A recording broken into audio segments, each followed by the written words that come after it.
blue zone from Labatt's. It's out there.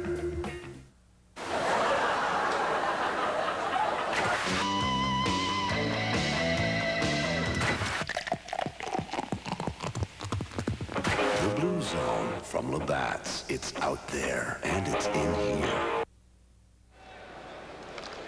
Well, they haven't changed it officially yet, but Gdyniak should get an assist on that goal along with McGillney, and they'll probably take the assist away from Bure because it was definitely his shot from the point that was deflected by Fedorov.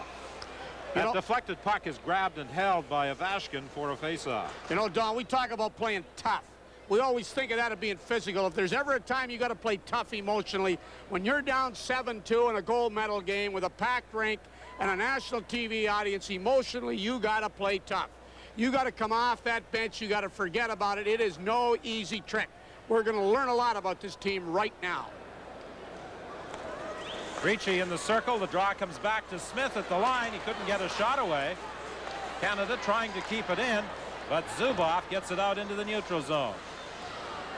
Semeta, nice move to get away from Fedorov as he tries to come in across the line. He collides with Udin, and it's dumped down the ice into Canadian territory. Morschauser out of his net to play it along the board. Bure got it, tried to center it. It's blocked by Desjardins. 16:28 remaining in the third period. Leach is stopped at the Soviet line. Clearing attempt kept in by Lambert to Semeta. He blasts it wide. In the corner, Semeta takes a good hit in against the boards from Fedorov as the puck is cleared out into the center ice area. Is that Bure everywhere, or is that just me? He can fly. All the scouts in attendance have raved about the speed of Pavel Bure. He may be one guy on ice they may have to give a pilot's license to. Malikin back into his own zone. He was looking into the center ice area for Sidorov. It was intercepted by Team Canada. 15:45 remaining in the game. The Soviets leading by a score of 7-2. Lowen races into the corner. He's out there with Jelena. Jelena couldn't get a stick on it. Lowen leaves it there for Jelena. It's taken away by Kristic. Played up along the boards for Sidorov. Clearing attempt intercepted. Racine with a shot. And that's steered to the corner by Ivashkin. Jelena tried to bang it off the boards. Gordia to Kristic to Panfalenkov. Panfalenkov into the slot area. And that's saved by Morschauser off Gdyniak. Soviets coming close to making it 8-1 with 14:59 remaining in the third. They lead 7-2. Brian?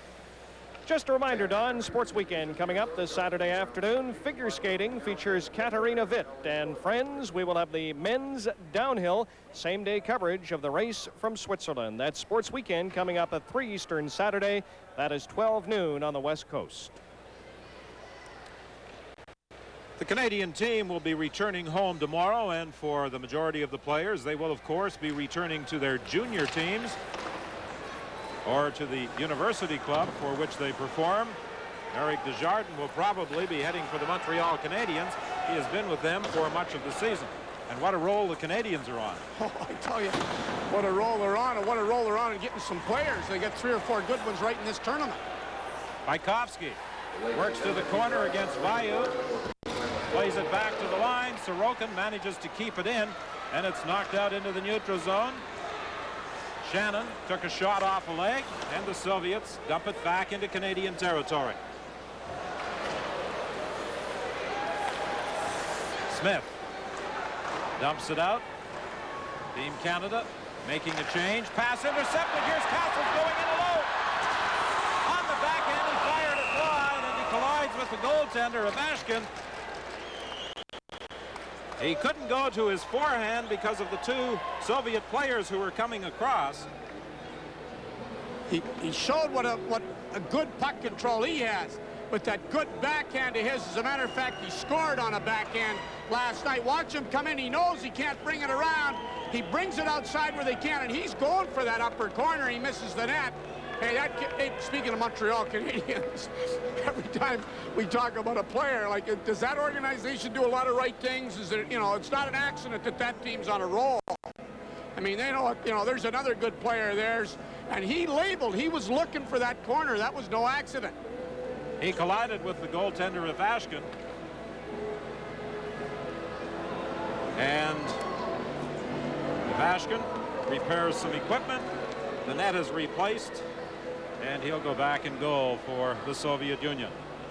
Well, we said there were transplanted Canadians in a large number here in Anchorage, Alaska, and there are a number of Canadian flags and signs being waved about Sullivan Arena tonight.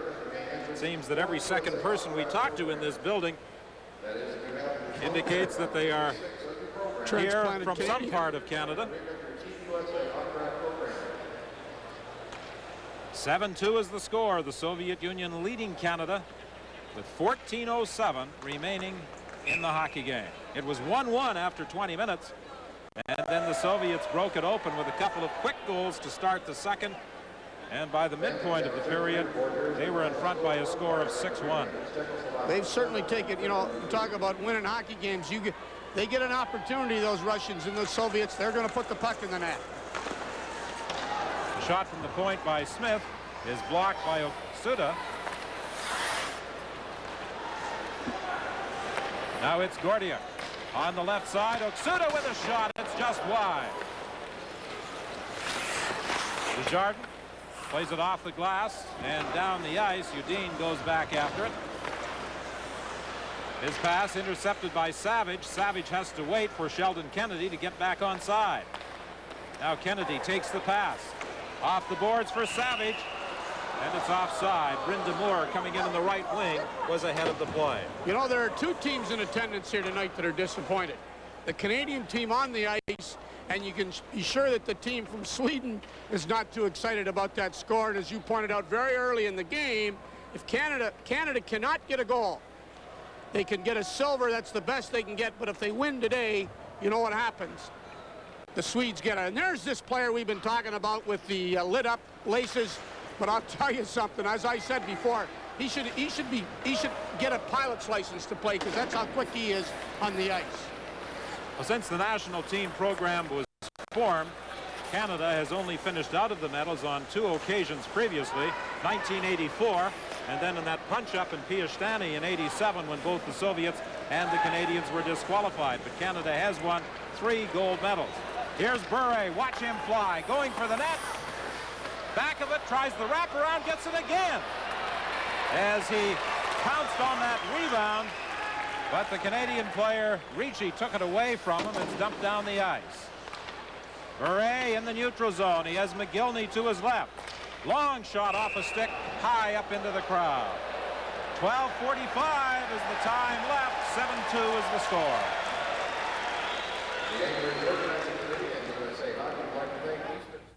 And along with Sherry Basson at the Sullivan Arena in Anchorage, the final game of the World Junior Tournament, and the Soviets are destined to win the gold medal, barring a remarkable comeback in the final 12-28 by Team Canada. The Soviets lead it by a score of 7-2. Bayou into the neutral zone for McIntyre. He's dished out some good body checks tonight. Godinyak picks it up in the corner. Slides it ahead to Kristich, to Panfalenkov. He's hit, knocked down by Smith. Kristich knocked off the puck by Castles, but he still managed to get it back to Panfalenkov, who fed it to Ivanov, but he couldn't get a shot away. Dumped into the corner. Sidorov for the Soviet Union. He's checked. The loose puck picked up by Smith. Smith is bumped. Shannon having problems getting out. Smith following up on the play, clears the zone. The Soviets making a change. Malikin waiting for his teammates to get on the ice as he slides it over to Udine. Dumped into the Canadian zone. Lambert. Long lead pass for Kennedy. And this will produce an icing call against Canada. as Kennedy touched it on his side of the red line. Well, as you said, we're going to need some miracles here. And the real issue is not worried about winning a hockey game, as we talked about real early here, is just maintaining their own prestige and pride here. And don't let them blow it out, because they're going to want to definitely embarrass Canada, because that 3-2 win with these good players in the Soviet Union, that hurt them last year. You can be sure of that.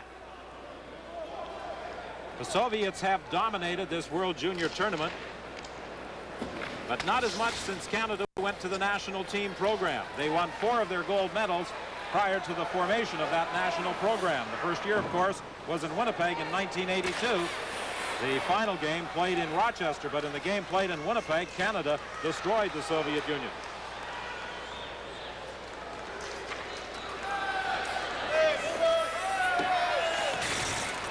Good hit in the corner by Lambert. Bykowski, however, manages to come up with the puck, centered it, cleared to the line. Udine takes the shot. Morschauser with the save. Kennedy ahead to Savage. Savage is bumped in the neutral area. And the Soviets, McGillney, stopped at the line. Zubov circles back into his own zone as the Soviets make some changes. Pass ahead to McGillney. He couldn't do anything with it. And Racine takes over for Canada. All he can do is play it off the boards into the neutral zone. Back comes Ivanov. Ivanov into the slot to McGillney to Fedorov. Saved by Morschauser. And now Lowen breaks out. Ricci trying to catch up with the play.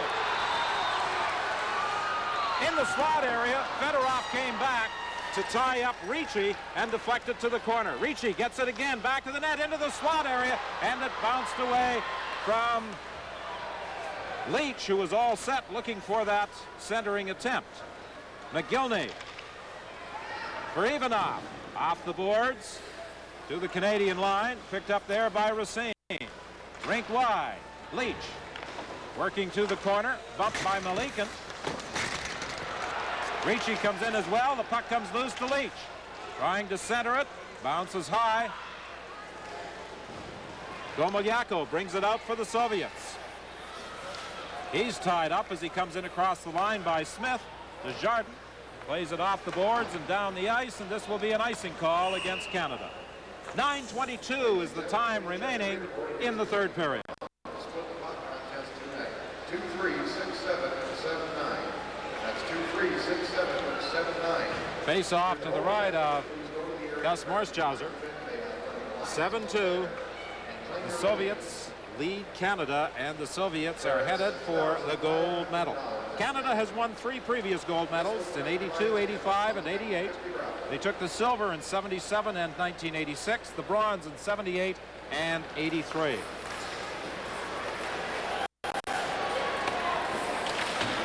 Coming into this game, a Canadian victory would have meant a silver medal, with the gold going to Sweden.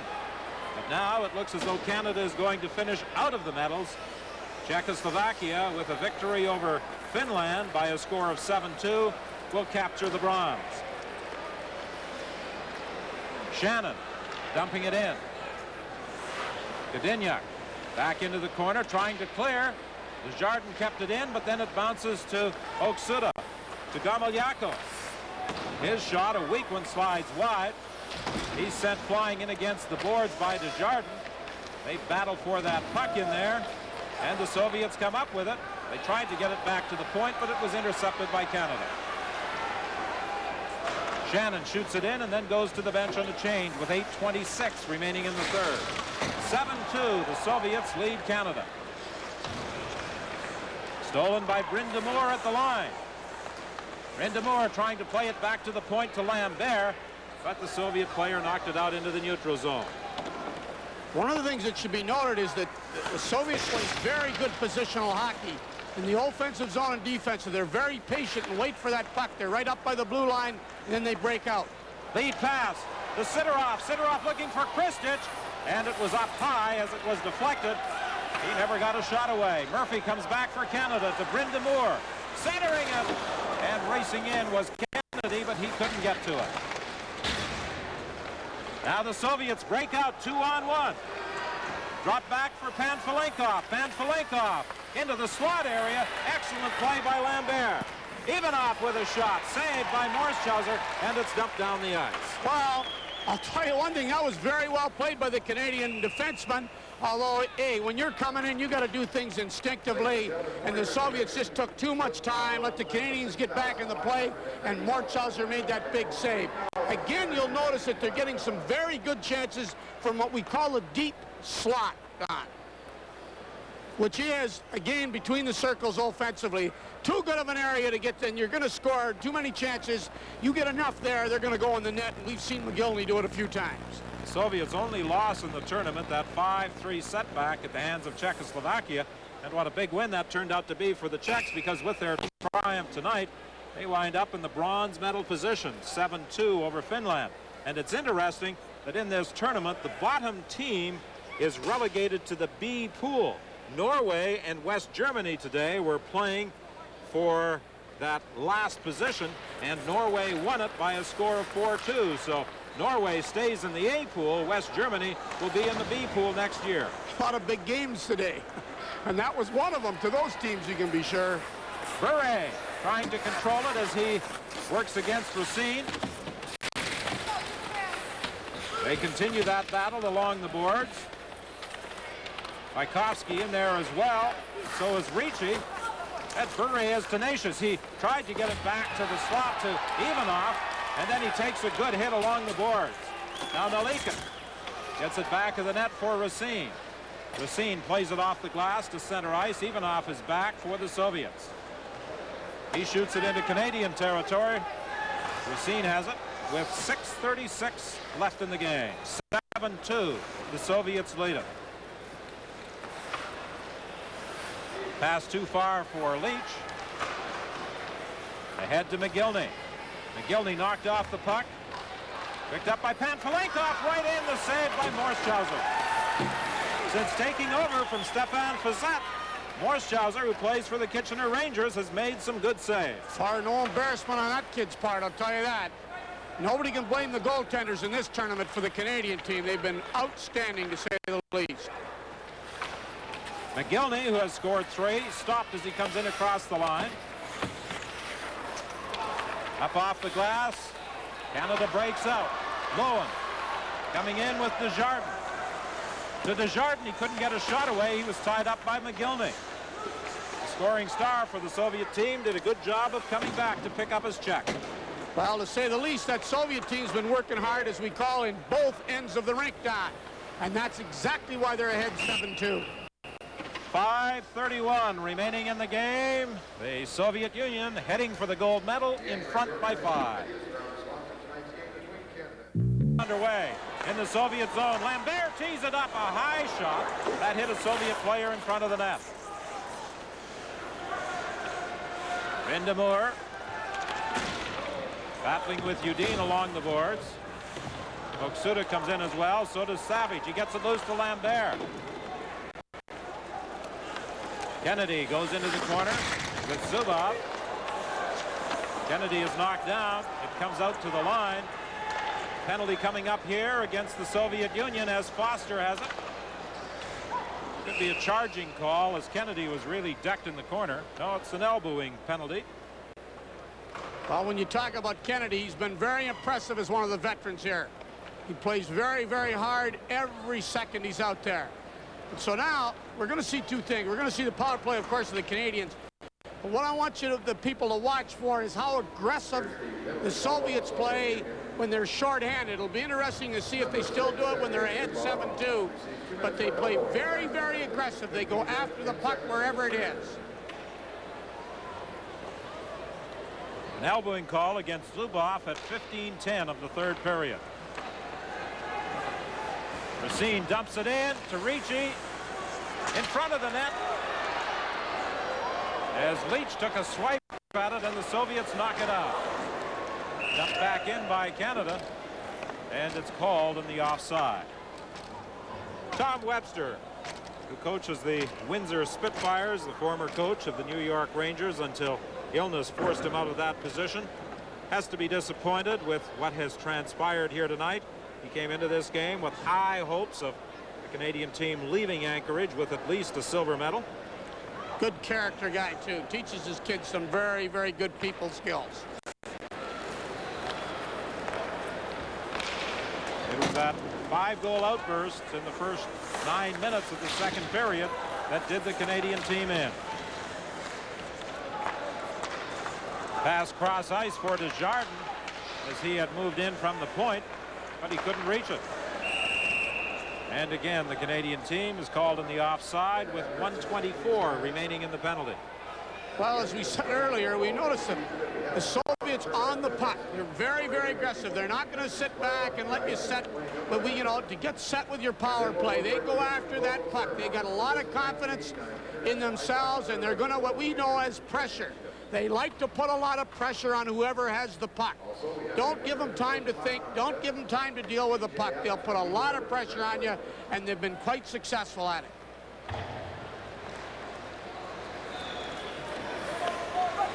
4:11 remaining in the game. 7-2, the Soviet Union leads Canada.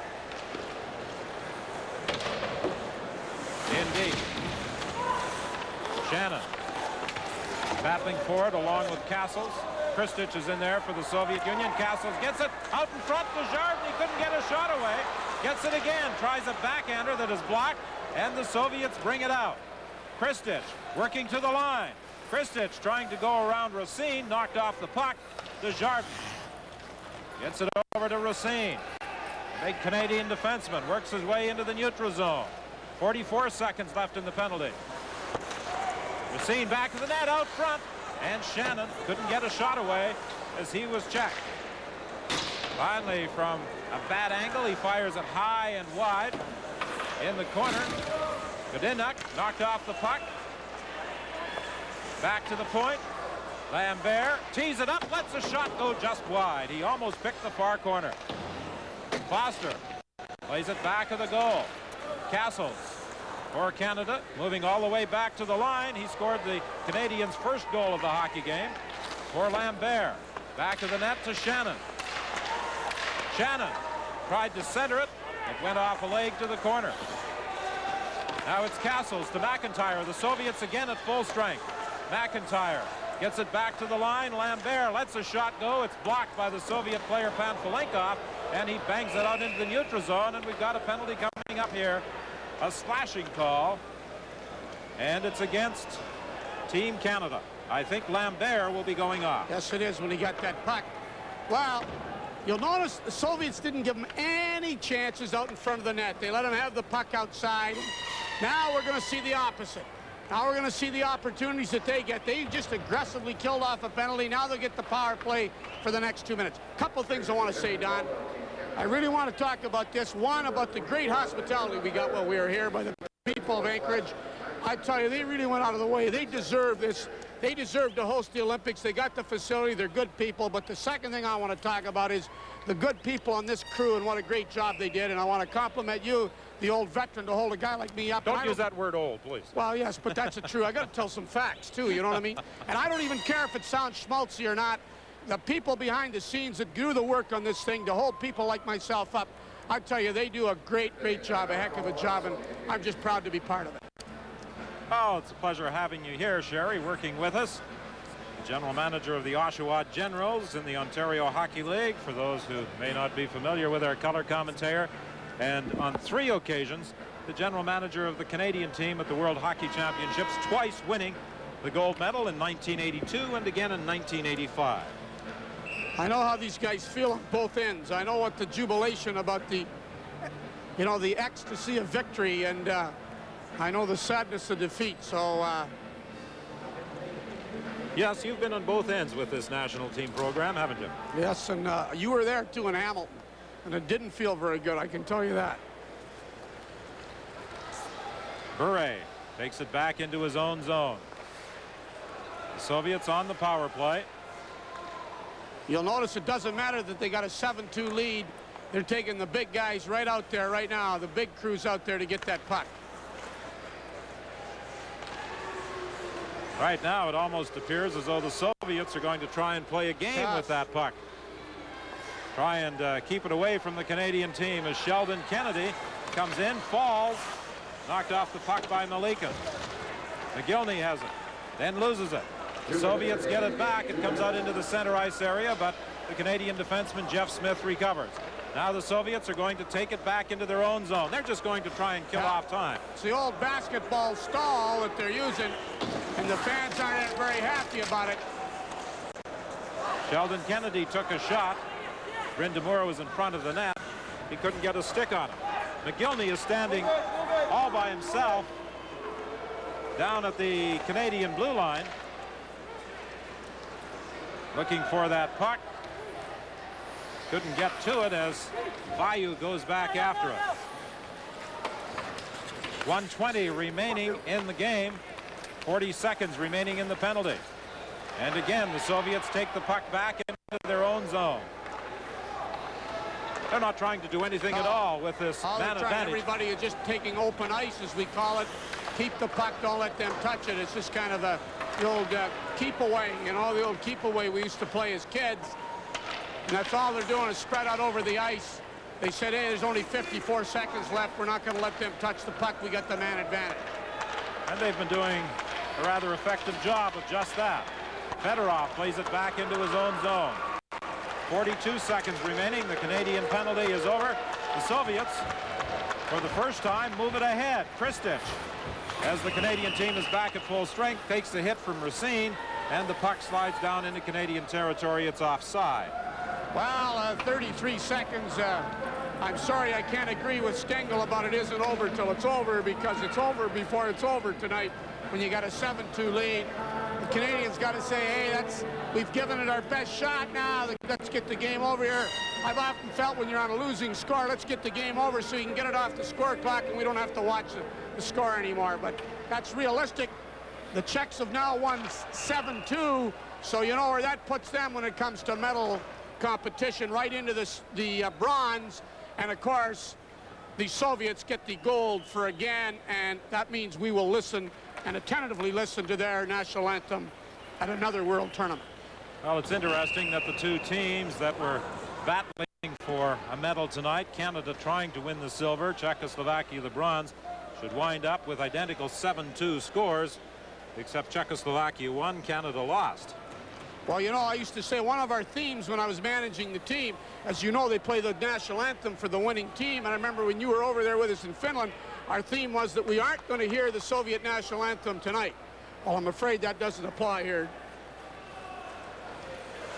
Udine takes a hit and along the boards. It's fired down into Canadian territory for an icing call against the Soviet Union. Well, we're 20 seconds away from not only the end of the game, but the end of the tournament. And the best thing they have to say here now is that, and it certainly says on the face of these young men as we see the Canadian bench, they know what it's all about. They don't feel any better about it than anybody else, worse than anybody. They gave what they had, and that's got, you know, you got to respect that. They certainly gave everything they got. One of the interesting things about the 4 games on this final day of the tournament was that every game meant something. Even the contest between the two teams that had yet to win. The end result was that Norway remains in A pool and West Germany is relegated to B pool. And that's the end of the hockey game. Sidorov picks up the puck and the Soviet team moves out to celebrate, throwing sticks and gloves high into the air as the Soviet Union was deprived of a gold medal last year on home ice when the tournament was held in Moscow. And they come through here in Anchorage, Alaska, defeating Canada by a score of 7-2 to capture the gold medal. The Soviets with just one blemish on their record. That was a 5-3 setback to Czechoslovakia. And Robert Chernikov, the Soviet coach, is lifted high into the air by his jubilant players. The Soviet Union, for the 8th time, World Junior Hockey Champions. Well, it tells you. God, as we talked before, I've been there. I know what it's like to win that gold in international competition. And I know they like beating the Canadians as much as we like beating the Soviets. That's what makes a competition like this so interesting, Don, is that it doesn't matter what's at stake. When the Canucks meet the Soviets, there's lots of emotion, lots of feeling, and both sides love to beat the other side. McGillney with 3 goals, the scoring star of this game for the Soviet squad. I give them credit. They're a heck of a hockey team. I mean, they lost the one game in this competition to a good fired-up Czech team, but they played very, very well. There is a lot of talent, and they played very well as a team. So the Soviet Union, for the 8th time, is World Junior Champions, and we'll hear the Soviet national anthem.